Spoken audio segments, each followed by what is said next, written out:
Well, hey, it's Freed's first time. I'm Freed. 好久不见. Yeah, long time no see. I haven't made a vid in a while.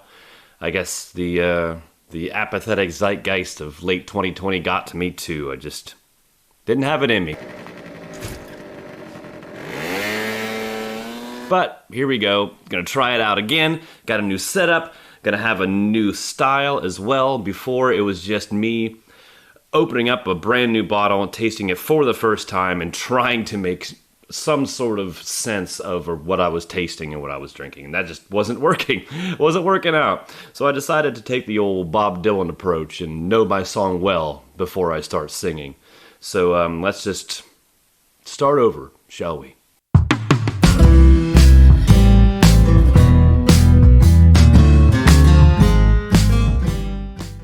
Cool. So today we're talking about the Lagavulin 10-year-old. This is a travel retail exclusive, so only in duty frees will you find this for now. And my question is, I mean, I've always loved Lagavulin, so yeah, and I've got the 8-year-old here, I've got the 2020 12-year-old up there, and I have a bottle of 16-year-old upstairs. So I dig me some Lagavulin, but can this 10-year-old stand up to the other Islay 10-year-olds, namely the Ardbeg and the Lafroig?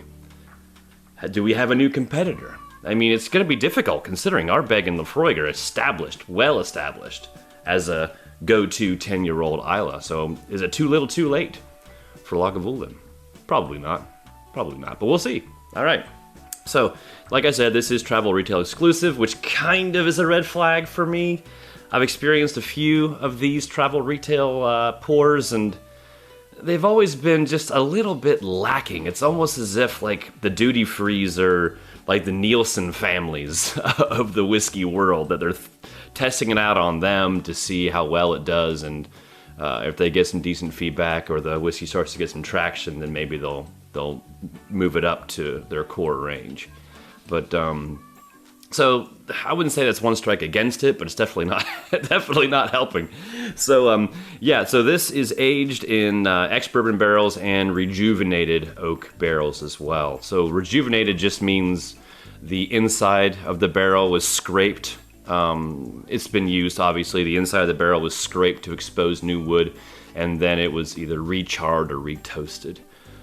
They say it helps. So it has a double wood type of aging on this sucker. So, let's take a whiff and see what we smell. Yeah, man, goddamn. It's your typical Lagavulin nose. It's 43% ABV, before I forget. Yeah, sweet peat, little smoke in the back. It's not as smoky as the others. Not nearly as sharp as the 8. Which is to be expected. Got some briny elements to it. So the sweetness is kind of like a honey or a caramel type of thing, but maybe a caramel that you let cook for a little too long. That smells really nice. All right, I'm gonna go in. Ganbei.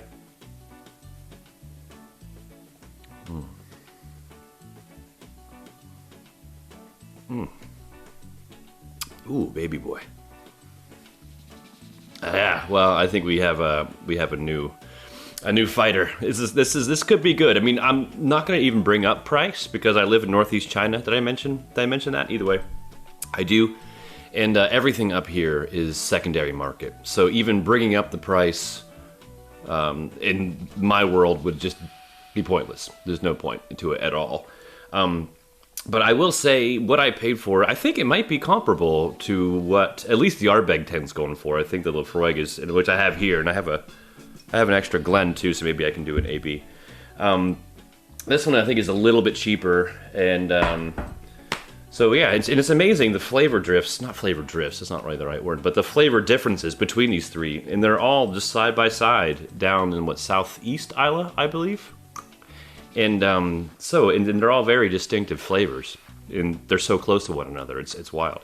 And there's a really cool story between all of them, which I'm not going to get into. And if you'd like to learn more of that, there's a YouTuber called the Whiskey Dictionary. His name's Bill, great guy, super knowledgeable.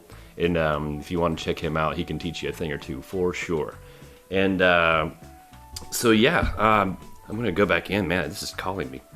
It's not that long. It's gone already. It's so if there was one negative element to it, it would be the brevity of the tongue. What? The brevity of the tongue? The brevity of the finish. See, now I'm okay, hold. Oh!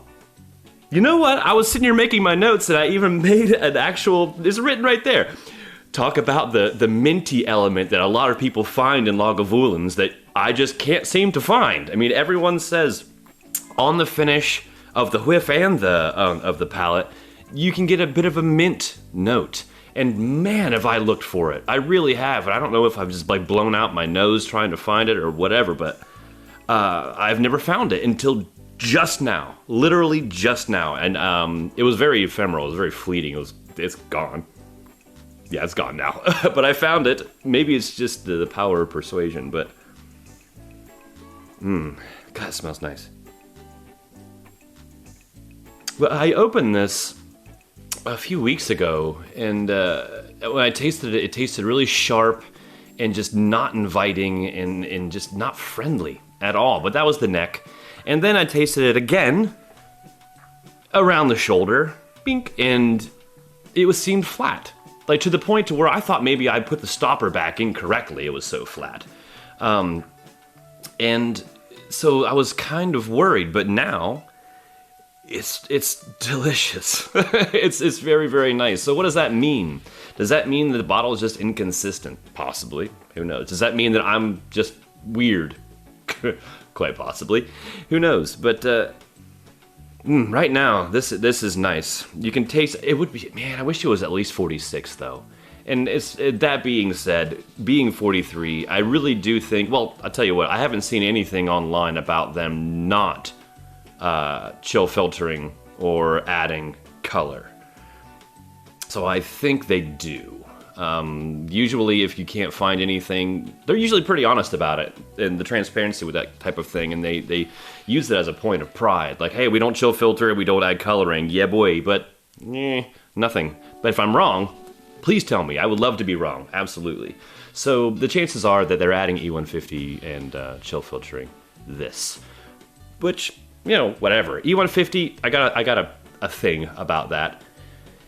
Well, I get it. I get it on both sides. Whiskey purists, they don't want anything at all to compromise the integrity of this juice. Totally get that. Although, it is a business, especially with Diageo. The bottom line is important. Now, where in the world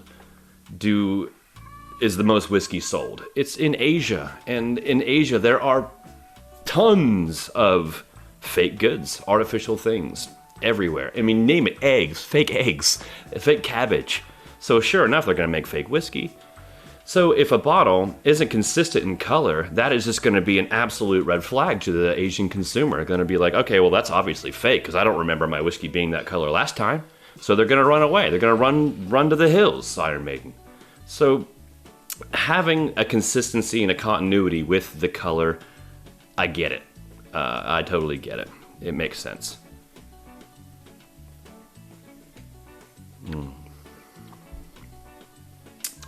You know what? What should I do? Do an AB with the 8-year-old or an AB with the 10? Oh man. I'll do the 10. Because this one is 48. Yeah, 48%. So I'm curious about these two. Side by side. They're literally side by side, geographically. And so I'm curious as to... That's insane. You know what? Screw it. I've got another Glen right here. I could put the 8-year-old in. Come here, you. It's your little baby. 8-year-olds, dude. Why do I pour so much? Okay, let's first do the 10 and the 8. I mean, this is 48%, I believe, so it's gonna be a little bit extra burny. Yeah. A little extra weekend at Bernie's. This one has more of a struck match type of vibe. This one has like a grandpa's den type of thing. You know when you walk into a house and you just immediately know there's a wood-burning fireplace in it? The 10-year-old has that element too. That's very nostalgic for me. I love it. I mean, look at that color difference as well. Nuts. The 8-year-old is a little sharper, as to be expected. It's a little more citrusy.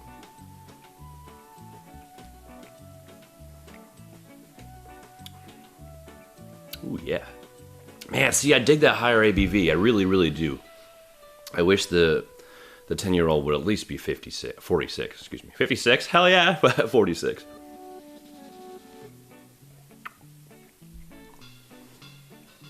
Significantly softer, which is that's what age does. It's to be expected. Man, oh baby boy. That is just so different in the best possible way. Well, I mean, they're all great. But this is like just your typical, your Band-Aids, your freshly disinfected hospitals, your iodine. Green wood, green kind of sappy wood. This is the Lagavulin 10, by the way. Doy.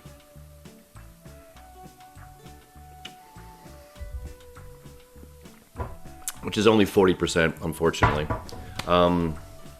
This is apples and oranges, man, but still, the million-dollar question still remains. Can this 10-year-old hold its own against the Ardbeg and Lafroig 10-year-old? Absolutely. I think if they bring their price down a hair to make it a little more competitive, there's a contender for a new Islay 10-year-old, for sure. I recommend it if you have a buddy going through duty-free or you're running through duty-free, go ahead and pick one up. I absolutely recommend it. It's quite tasty, especially if you're a smoky Islay fan. So yeah, that's all I got, really. Welcome back, everyone. And I'll be kicking out more videos soon, I hope. So yeah, right on. See you around. Later.